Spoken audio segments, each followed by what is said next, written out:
All right, hold on, everyone. We're getting to as many season previews as we can possibly deliver here at MarkRogersTV, the voice of college football for 2020. So lock it in right here. Like, comment, share the videos on social media, and, of course, subscribe. Talking Auburn today. We got Joe Hunk on the line, of course, sports talk there in Montgomery, Alabama. Joe, how you doing today? I'm doing good, man. You're getting me at home as I'm doing the at-home dad thing for a little while. In fact, while we're talking right now, my son is in his nap time, so this is when I can actually do a lot of things and get some stuff done. So it's kind of fun being at home and doing all this and still doing sports talk and all that. Got a thunderstorm going on outside, some loud thunder just now, so it's been kind of fun.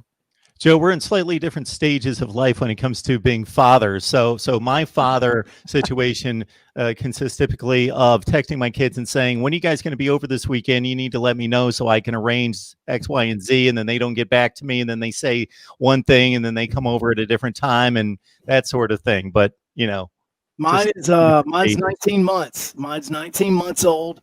And he's learning to talk.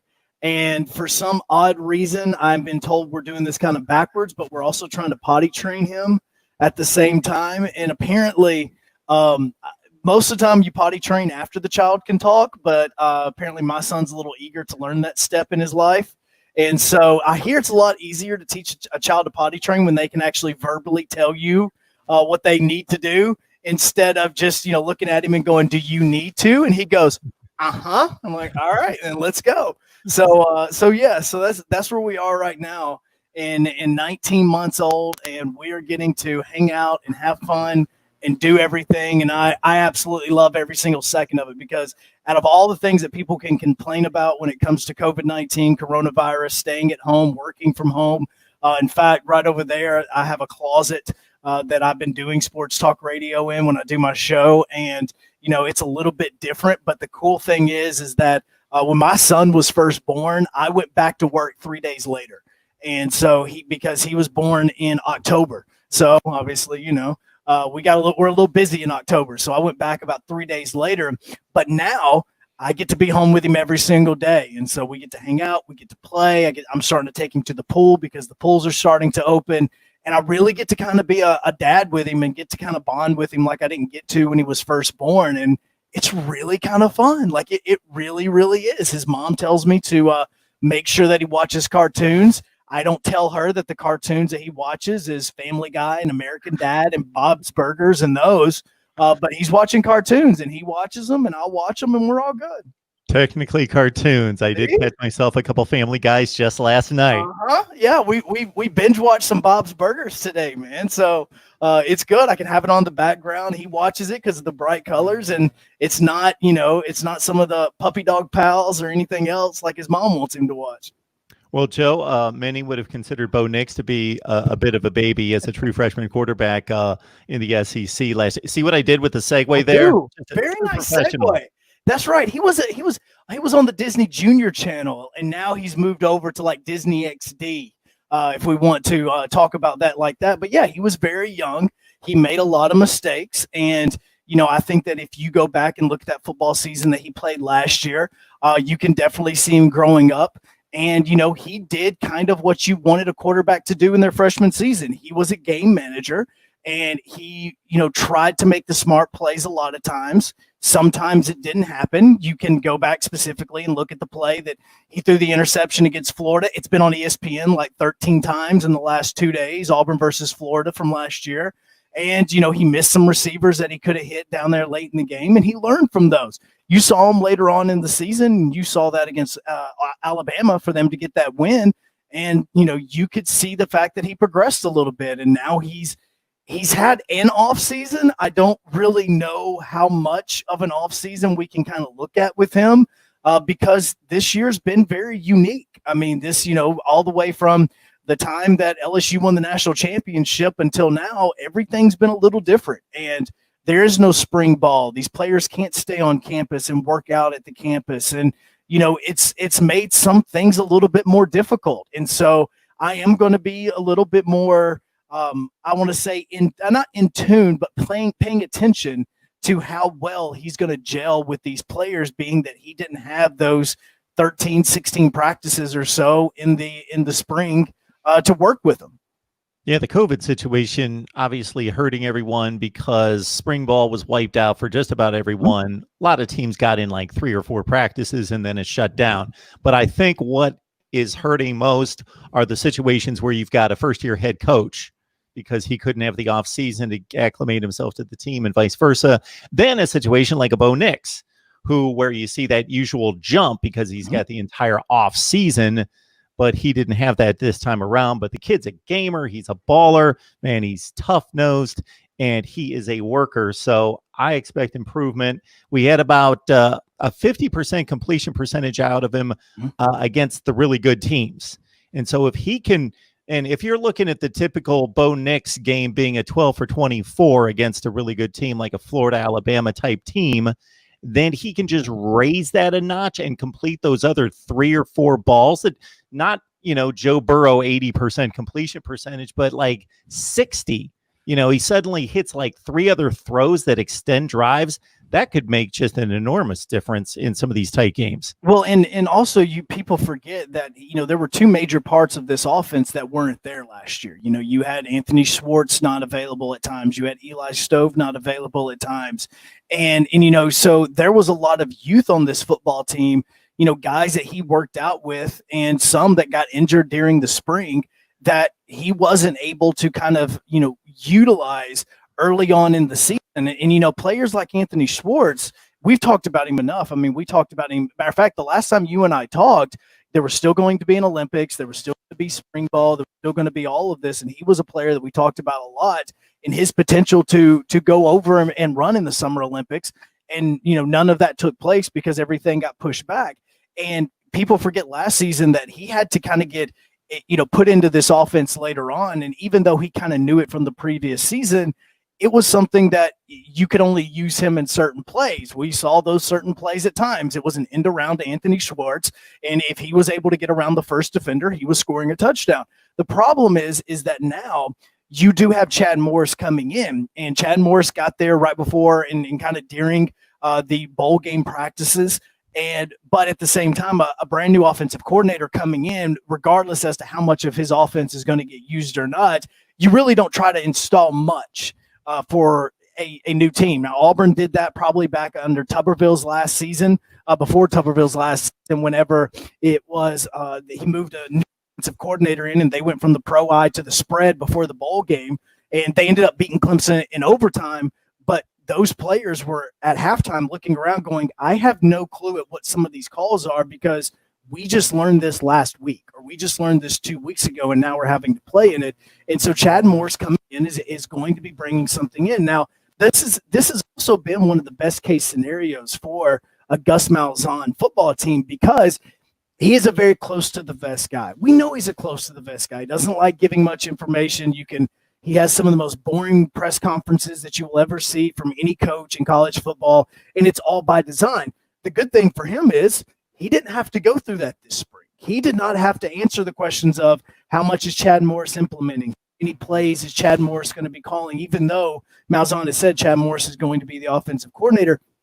He hasn't had to go through any of that this year. So this has been a very big blessing in disguise when it comes to COVID-19, that he has had the ability to kind of sit back. Now, I know that you can't have person-to-person contacts and all this other stuff that we've kind of had to see, but I really am going to be interested when we finally do get to talk to Bo Nix or whoever it is, which, now we just found out that SEC Media Days is going to be virtual this year. It's not going to be one that happens like it normally does. So now the question does pop up of, how are we going to be able to talk to the players? Are we going to be able to? Because I'd be very interested to know how many times Bo Nix got on a Zoom call or a Facebook chat call or something like that with some of his running backs and his wide receivers. And even though they couldn't go over real reps and practice the way that they normally wanted to by just going out onto the field, how much they went over that offensive playbook and really got to learn it, because that's going to be the most important thing if Chad Morris does decide to change a lot from what Gus Malzahn has been teaching over the last year or two.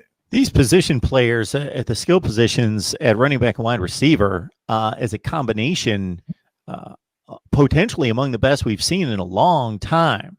Seth Williams, not just at this level, maybe at the next level, and you're a big NFL guy, you're looking out ahead. This guy could be a number one receiver at the next level someday. He's that good. You talked about Eli Stove and Anthony Schwartz coming back and the diversity that Schwartz gives you as runner and receiver. And then, of course, Tank comes in. People are excited about the 5-star running back. DJ Williams, just going to be a sophomore this year. So, man, skill position talent at Auburn, among the best potentially. Well, and a couple of those guys that you hit on, it's very important for those players to remain healthy, and it's important for Bo Nix to remain healthy. Look, I'm telling you, and I have to say this now because we've learned over the course of the last few years, there's some things that can knock you out of the first round, whether it's off the field issues, whether it's your a lack days or anything like that. Obviously, this year was a little bit different because nobody had pro days. But if Seth Williams doesn't make any off the field mistakes and continues down the path he's going down, there is a very good potential maybe when the NFL draft comes up for whatever year he does decide to go out, because he has got the body for the NFL, and don't want to compare him to a Julio Jones or something like that, but the meat that he has as a young wide receiver for Auburn is very good. Now again, and we've talked about the potential, and we joked about it during the combines, was Henry Ruggs was trying to win the 40-yard dash. And I was like, if Henry Ruggs beats it, it's only going to last for 1 year because Anthony Schwartz is going to come out the very next year, and he's going to be the one that's going to end up beating, the record that's currently there. The problem is unfortunately what we've talked about in the past with him is, the Olympics have now been pushed back a year. And so, if he does decide that he wants to go to the NFL, our NFL teams are going to be willing to work with him and for him to go to and potentially try to make it on the Olympic team for next year's Olympic Games, since those are happening next year. So it would kind of be unique to see what he decides to do. If they are saying, no, look, we don't want you to, we want you to focus on football. We weren't able to have OTAs. We were not able to have rookie camps. We were not able to do this. We want you to be in camp next year. Well, he may decide that he wants to stay at Auburn another year just so that he can play in the Olympics, and Auburn would allow him that opportunity. So those are the kind of things with him as a wide receiver. You're talking about could be an Olympic athlete. You're talking about somebody in DJ Williams that the only reason he wasn't playing earlier on in the year wasn't because Boobie Whitlow was better than him. It was just because DJ Williams needed to learn the playbook. I think that sentence is going to really come into play starting this season as well, because if you've had no opportunity to learn playbooks, this isn't just an Auburn thing.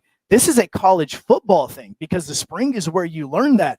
The offseason and being able to stay on campus and doing these workouts with your teammates, even when coaches are not there, that's when you learn all this stuff and you're kind of caught up. I mean, we've seen it so often now that these freshmen that come in, they're kind of, if they come in July or August, which is when teams are going to be able to really report for the mandatory workouts, those guys are really kind of behind the eight ball because they've already missed 15, 16 practices. They've already missed the entire summer. And, they've done all of that. Now, and that's what kind of happened with DJ Williams is he was a little bit, still picking everything up. And so eventually when Boobie Whitlow got injured, that was DJ Williams' opportunity. And he kind of took the ball and ran with it, to say the least. Now, so take it this way. When you heard, or, I'm using the general you, when you were being told Boobie Whitlow's going, I'll tell you what the reaction was of Auburn fans. Okay, cool. All right, DJ Williams is younger than you. He's faster than you. He's got the exact same body as you. And by the time he is at where you are right now, he's going to be better than you. So that's fine. If you want to go and you want to transfer and you want to hit the portal, sure, whatever. That's not going to affect the Auburn fans, because now this has been the most drama-free offseason that Auburn has had. Everybody's kind of had, but this has been the most drama-free because there's no quarterback situation to talk about. There has been no off-the-field drama. It's kind of, honestly, I bet you it's every coach's dream that nobody can go out and do anything. No clubs are open. No bars are open. Nobody's allowed on campus. You can't get into trouble right now because, things are just now casually opening up. And so this has kind of all been a blessing in disguise for college football coaches, because this is, the season where everybody starts getting in trouble, and it's affected Auburn every single season. There's been something that's gone on. And honestly, For some reason, it likes to happen right before SEC Media Days, and now we're not even having that. So it's something that this offseason's been different, but now with an experienced quarterback coming back, I think that not just with Auburn, but with every team, the experienced quarterback coming back is going to have the advantage because of the lack of a spring ball season. And for Gus in previous off seasons, of course, that's been centered around the hot seat. And Yes. what a odd career he's had at Auburn. We've covered it before, the remarkable turnaround in the first year and then high expectations just about every year since then. The big 2017. Last year he beats Alabama. He's beaten Alabama with more regularity than anybody. Not that he's dominating the series by any stretch, but nobody else is going 3-4 against Nick Saban.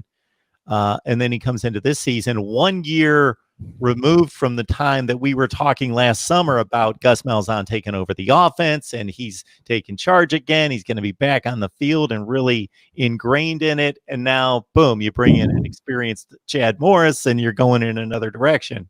Yeah, and bringing in Chad Morris is something that it was a layup. I mean, it really is a layup, and we know this. And, you know, Adam Sandler has his friends that he does all of his movies with. James Franco has all of his buddies he does movies with. And Gus Malzahn has all these coaches that he's buddies with that he would love to have. And, you know, there were years, and I mean, I can go back to 3 and 4 and 5 years ago when Chad Morris was still an offensive coordinator for Clemson. There was talk of him potentially joining Gus Malzahn then. And so he eventually, you know, chose to go to another route, which is go to SMU, become a head coach. And honestly, some people look at his head coaching record at SMU. He's like, you know, he only made it to like one bowl game, and he wasn't really that successful. Why? He goes, do you not remember what SMU was before Chad Morris got there? Like, it was a dumpster fire of a program. And last year there was talk of them potentially being the Group of 5 team playing in the bowl. So that is where we're looking at with him as a head coach, that he has this ability to come back. And if Malzahn, and as he continues to grow as a head coach, if there was anybody ever going to take this offense over, it was going to be Chad Morris, because he's the only one that I think that Malzahn actually sees as an intellectual equal, and has the same vision as he does with getting somebody in. Like, you know, with me and in sports talk radio, and even, you know, I do a video game stream and we do all this other stuff, and there's people who work with me on it, but they don't have the same vision that I do, whether it's putting together the shows or music and backdrops and sounds and all this other stuff. So you do it yourself. But when you finally bring that person in and you see them, and when you're talking, it's like it clicks. It's like you finally have met the other half to who you are. Then you go, okay, I can trust this person, and I trust that they know what they're doing. And there was nobody else in the country other than Chad Morris that Malzahn was going to be able to trust. And so to have him come in, and we don't know how much of the offense is going to change. I think part of the reason why Chad Morris is such a good fit is because a lot of this may not change. The play calling and the things that you and I don't see in the parts that we don't really get a part of being the stuff in the headsets, the decision-making, all of that sort of stuff. Those things, we may not know what is the difference where they're discussing something on 3rd and 4 that 2 years ago or last year, Gus Malzahn would have ran X play, and Chad Morris says, you know what, let's run C play, and let's go with that. And so those are the types of things that I think Chad Morris is going to change, because last season, Malzahn's offense became predictable. And, you know, he has this, we used to have something in Auburn called the Tubber Shell. And what it was when Tommy Tuberville used to get a big lead late in the games, he would always start to go extremely conservative, just try to kill the clock. To have that to an extent, he would always, gas on the pedal, play. We're going to take our shots. We're going to do whatever. We have nothing to lose until it's the fourth quarter. You look up and you've got a 10 or 14 point lead, and you've got everything to lose when you're playing a team right across from you, and you kind of, the puck factor. And so everything just kind of goes into a shell. And Malzahn was really started to have that happen throughout the season. And I think that having Chad Morris in it is going to be something that's going to add a good X factor. Now, the good part about this is if you're Auburn now, this year is so much different than last year, because last year you started off against Oregon. This year you get POSU before you actually get to go over, and you have to play a team like in North Carolina that had a very good season last year in the second part of the Chick-fil-A kickoff series. So, you get a little bit of a warm-up game, in this. Of this is going to be in college football. This part, people don't want to hear this. You want to hear about your 6'4" players, your 6'5" players. Hey, he weighs 640. He's great on getting his feet back whenever he's on the offensive line. He's good in pass protection. Like, you want to hear this, but people don't really understand how much of this is when I'm having a conversation with you about a particular play and I'm talking about a certain route, you automatically know what I'm going. And if you don't, you're not even stepping on the field. We've seen that in Nick Saban's system so often that, people wonder, go back and watch Derrick Henry's very first season in Alabama. That man didn't step on the field until he could pass protect because he needed to learn that, and he needed to learn how to do that. If you don't know this, you're not going to.